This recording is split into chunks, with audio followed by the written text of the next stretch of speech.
Pode parecer exagero, mas ser criança não é das tarefas mais simples, não. Até os 7 anos de idade, seu mundo é composto por uma complexa mistura de realidade e fantasia. O problema é que distinguir uma da outra pode significar um trabalho dos mais difíceis. É quando a criança dá de cara com pelo menos 2 grandes medos: o do abandono e de ser enganada. Isso sem falar de medos como do escuro e da própria escola. Qual o papel da psicologia e da religião para transformar tudo isso em emoções positivas? Para falar mais sobre as dificuldades da criança, está conosco a psicóloga Regina Elia. Ela vai ser entrevistada por Maria Júlia Paz e pelo padre Léo Pessini. Mas antes, acompanhe nossa reportagem. O terceiro milênio está começando.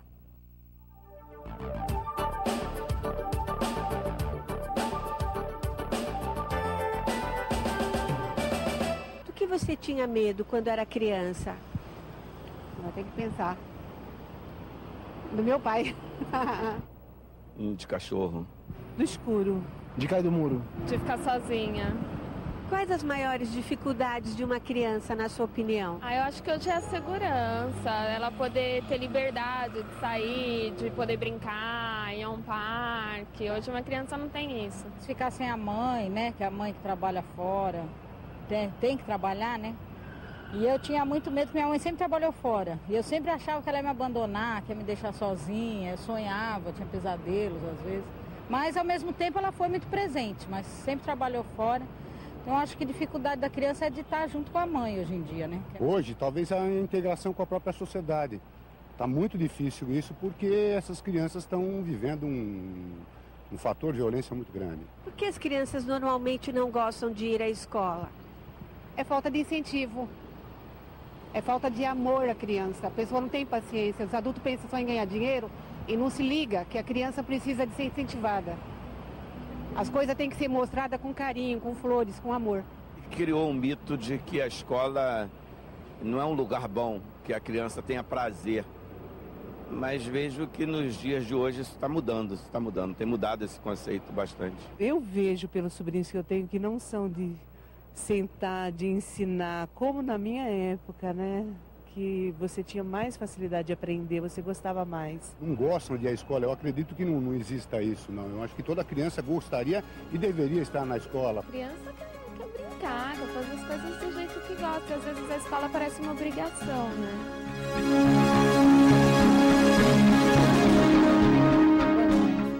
A nossa convidada é a psicóloga Regina Elia, que é formada na Universidade Católica de Santos, é especialista em desenvolvimento infantil e diretora da Escola Psicológica Regina Elia, aqui na cidade de São Paulo, que trabalha na formação dos pais, avós e educadores na orientação da educação infantil. Boa noite, Regina. Muito obrigada por estar aqui com a gente. Boa noite. Obrigado por ter vindo, Regina. Então, hoje a gente vai revisitar um pouquinho a nossa criança interior, não é verdade?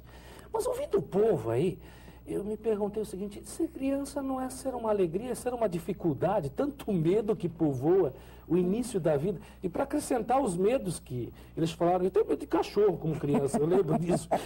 Mas eu tinha medo também de mortos, de passar na frente do cemitério, porque entre na minha casa e a escola havia um cemitério. E as histórias sobre fantasmas eram poderosíssimas. Por que tanta dificuldade assim, afinal? De onde vem tudo isso? De uma mente infantil. Uma mente infantil. Podemos estar com esta idade e nos recordamos dos nossos medos. Veja, a questão do medo está sempre relacionada ao medo do abandono. Como é que surge esse medo do abandono na criança? Bom, assim que ela nasce, ela tem o corte do cordão umbilical. Ali determina a separação e ela vai tentar resgatar esse vínculo umbilical o resto da sua vida.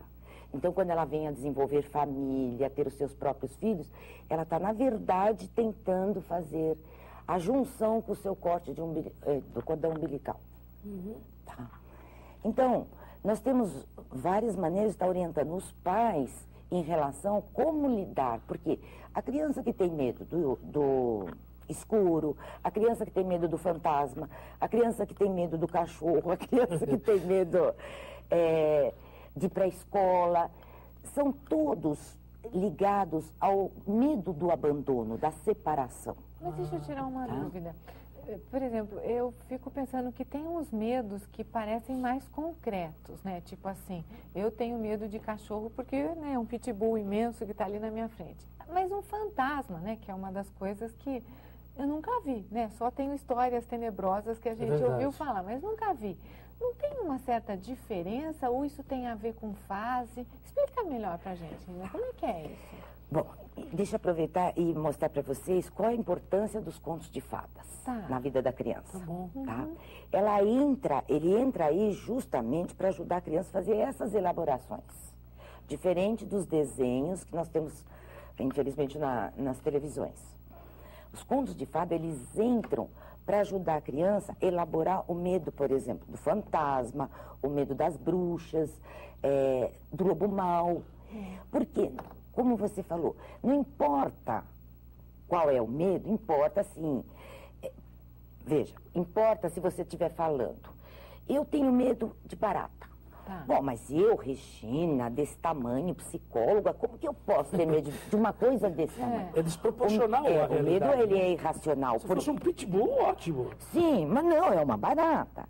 Então a gente transfere a nossa raiva, o nosso medo de abandono. Por causa do nosso medo de abandono, nós desenvolvemos raiva, desenvolvemos ódio.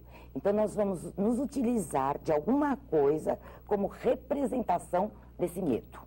E aí pode ser tanto um fantasma como uma barata, como um pitbull, é isso? Pode. E isso independe da fase, porque eu fico pensando, né, por exemplo, você mexe com crianças de diferentes fases, né?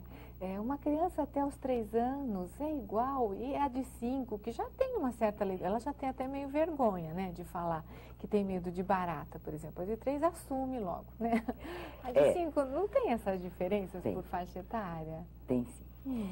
O que acontece? Quanto menor a criança, um recém-nascido de 1 mês, a mente funciona puramente como fantasia. Bom, então é preciso deixar claro aqui. Criança mente? Não. Entendi. Tá? Criança fantasia. Fantasia. Ela não consegue discriminar o que é realidade de fantasia. Portanto, só quando ela desenvolver o raciocínio de operações formais por volta dos 7 aos 9 anos, que é justamente quando a passagem do rito, acontece a passagem dos ritos, que ela vai poder fazer discriminação. Isso realmente que eu contei é uma fantasia. Tá. Então, a partir daí, como que trabalha a mente dela? Ela, quanto menor, mais fantasia.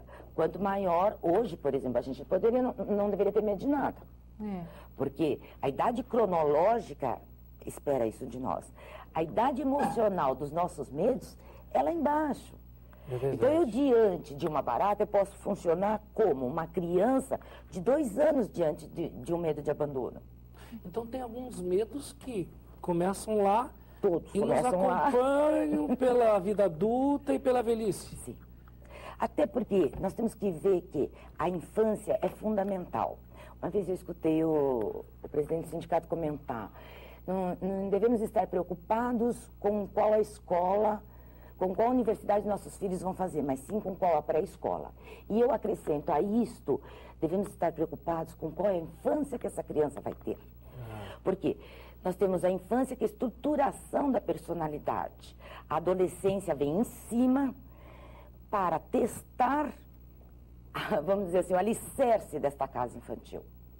E o adulto é o resultado, tá, disto. Pode ser coroamento, né, Léo? Pode, né? Espera, né? Pode ser descoronamento também, você sabe, né? Regina, que uma das entrevistadas também falou, um dos medos que eu tinha era do meu pai, né? Esse medo, ele pode ser fantasioso ou ela está falando, pode ser, de uma coisa de muita autoridade, de uma figura muito autoritária? Autoritarismo, né? Né? Em que aí quando chega aquela coisa, né? Vou contar para o teu pai. Como é que é isso? Eu acho importante até mencionar uma situação aqui. Nossas bases, os nossos valores, vêm das religiões. Tá. Eu não sei se essa moça, quando ela diz, eu tenho medo do meu pai, eu tinha medo do meu pai, Eu não sei se para ela não falar do pai real, porque a criança sempre tenta proteger seus pais. Por pior que eles sejam, os pais são ótimos e maravilhosos. O adolescente que vai questionar esse papel depois. Então, eu não sei se quando ela está falando do pai dela mesmo, ou se ela está falando de um Deus maior. Que ela pode ter tido isto como como um Deus mau, que faz maldades, que castiga. Talvez até para salvá-la, como salvar o próprio pai, ela atribui isto ao Deus, que o Deus seria o personagem punitivo. Ruim. Né? E, na verdade, o que teria que ser Deus na vida de uma criança?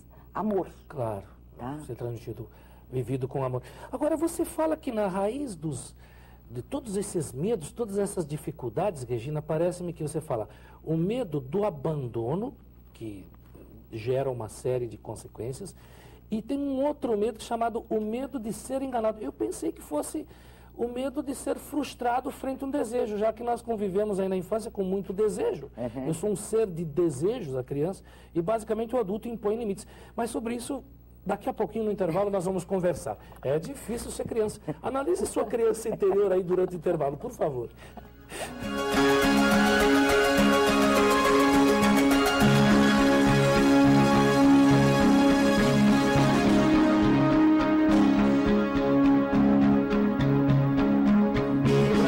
Nós estamos conhecendo um pouquinho mais sobre o mundo infantil. Estamos revisitando a nossa criança interior também, é claro.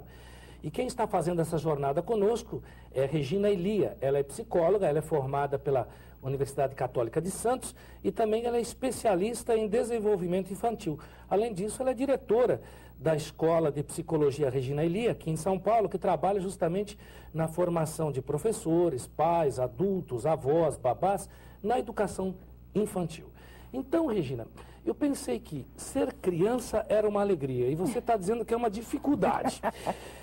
E nós estamos explorando um pouquinho essas dificuldades, acho, claro, para nos libertar, não é, daquilo que não ajuda o ser se desenvolver em plenitude, de uma forma saudável e feliz. E aí você me fala desses medos aí que eu estou um pouquinho aterrorizado até. Você me fala, o medo do abandono é o pai ou a mãe de quase tudo. Mas tem o medo de ser enganado aí que gera uma porção de outras consequências. Explica um pouquinho. É interessante que o medo que eu tinha é de ser frustrado. Você fala o medo de ser abandonado. Como é que é isso? Tá. O medo de ser, o medo do abandono ligado ao medo de ser enganado. De ser enganado, porque quem foi abandonado tem medo de ser enganado. O enganado é uma consequência, é um sintoma do abandono. Veja, se todas as crianças nascessem sorrindo, tá, e os pais chorando, eu diria assim, não, a vida da criança é fácil. Tá? É o contrário. Os pais sorriem, as crianças já choram. Interessante.